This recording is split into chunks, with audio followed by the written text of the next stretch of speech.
Selamat pagi dan shalom saudara-saudara yang dikasihi Tuhan Yesus. Selamat berjumpa kembali pada awal minggu yang baru ini.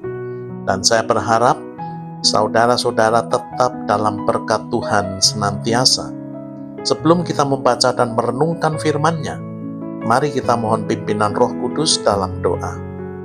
Bapa yang Maha Kuasa, Pencipta jagat raya dengan segala isinya, kami bersyukur untuk satu minggu yang sudah kami lewati bersama-sama dengan Tuhan.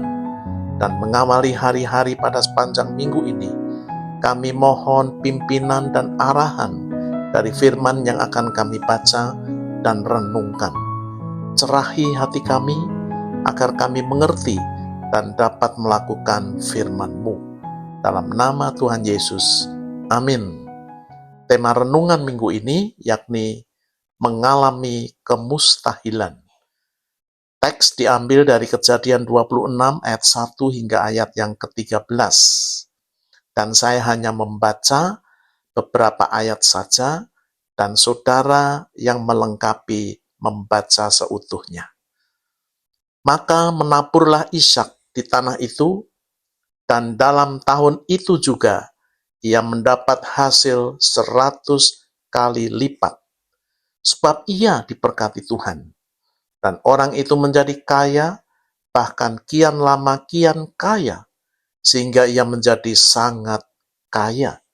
Kejadian 26 ayat 12 hingga ayat yang ke-13.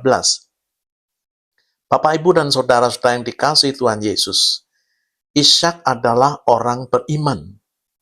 Ia mengenal Allah yang disembah Abraham ayahnya. Sangatlah menarik mengamati pertumbuhan imannya.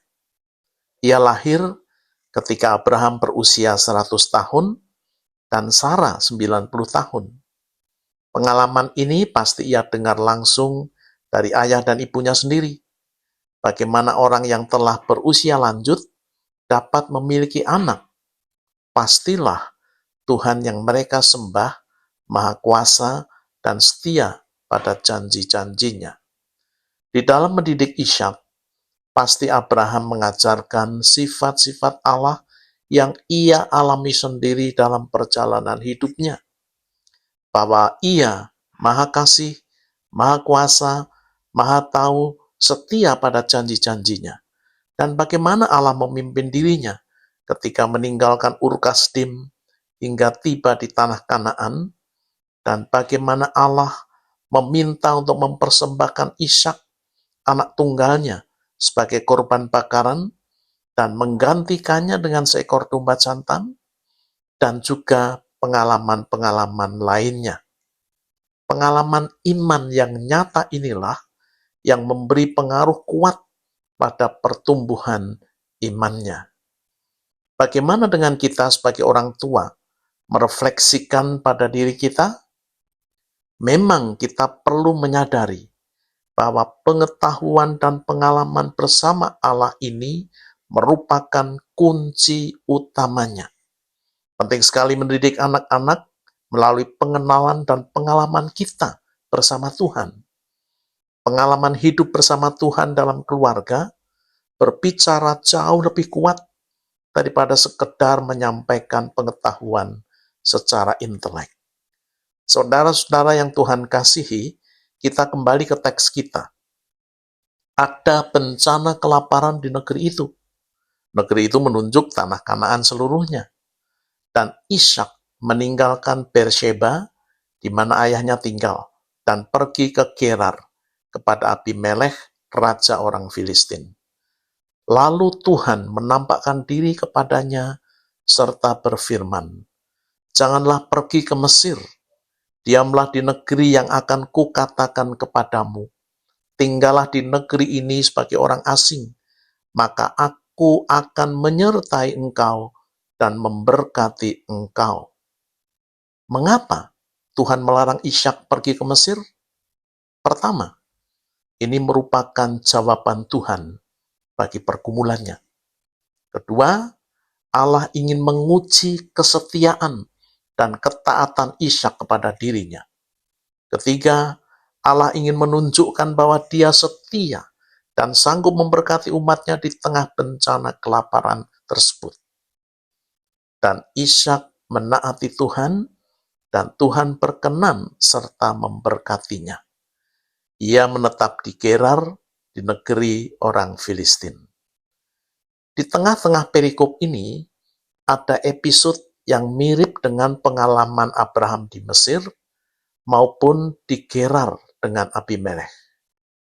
Ribka cantik. Agar ia tidak dibunuh oleh orang-orang Filistin, Ishak minta agar Ribka mengaku bahwa ia adiknya. Namun dusta Ishak tersingkap ketika Abimelekh memergoki mereka sedang bermesraan. Dipanggillah Ishak dan ditegurnya dengan keras. Mengapa ia mendustai dirinya dan orang-orang Filistin lainnya? Lalu Abimelekh memberi perintah kepada seluruh bangsa itu, siapa yang mengganggu orang ini atau istrinya, pastilah ia akan dihukum mati. Saudara-saudara sekalian, sekali lagi, inilah cara Allah yang berdaulat dalam melindungi keturunan Ishak dan Ribka. Saudara-saudara yang Tuhan kasihi, memang tidak ada indikasi implisit, apalagi eksplisit, bahwa Ishak dan Ribka telah mengakui dosanya di hadapan Tuhan. Tetapi mustahil Tuhan memberkati mereka ketika persekutuan mereka dengan Tuhan rusak oleh dosa. Berdasarkan prinsip ini, pastilah mereka telah meminta ampun dari Tuhan setelah Abimelekh menegurnya dengan keras. Selepas mereka menyelesaikan dosanya, maka menaburlah Ishak di tanah itu. Menabur di tanah gersang yang kekurangan air. Apa kata para tetangganya? Bukankah benih yang ia tabur tidak akan dapat bertunas, apalagi bertumbuh? Bukankah lebih baik benih itu disimpan untuk persediaan? Itu pemborosan. Jangan-jangan dia sudah tidak waras. Bertubi-tubi hinaan, cemoohan, dan ejekan dialamatkan kepada dirinya. Tetapi Ishak tidak bergeming. Ia tetap pada imannya terhadap janji Tuhan dan tidak goyah oleh keadaan sekelilingnya. Inilah ekspresi iman Ishak yang mempercayai janji Allahnya seperti dalam Kejadian 26 ayat 3. Tinggallah di negeri ini sebagai orang asing, maka aku akan menyertai dan memberkati engkau. Dan ia tetap menaburkan benih-benih di tanah yang gersang tersebut. Dan ia percaya bahwa Tuhan akan memberkatinya. Dan dalam tahun itu juga, ia mendapat hasil 100 kali lipat. Sebab ia diberkati Tuhan. Dan orang itu menjadi kaya, bahkan kian lama kian kaya, sehingga ia menjadi sangat kaya.